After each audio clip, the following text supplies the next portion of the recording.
Here's the wiring diagram I was talking to you about as far as the it's 8851. For the cigarette lighter, and that circuit feeds two devices. It feeds the glove box lamp and it feeds the cigarette lighter off of one wire.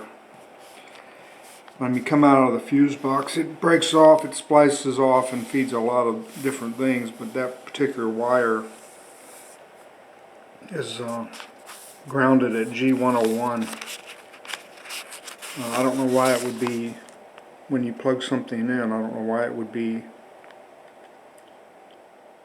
shorting out or popping a fuse unless somebody spliced something into it, but that particular ground is that the cigarette lighter and the glove box lamp, that ground G101 is right behind the passenger side dash, and the wire itself couldn't be more than, it's in a harness, couldn't be more than 12 inches long to the cigarette lighter.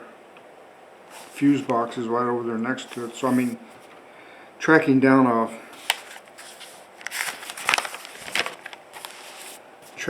short in that circuit, particularly if everything else is working,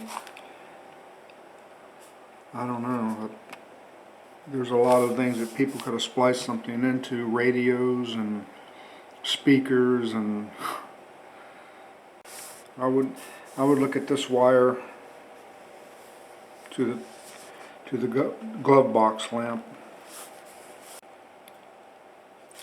I don't know, none of these other devices are popping a fuse. The only thing that pops a fuse is when you plug something into the cigarette lighter. Something has to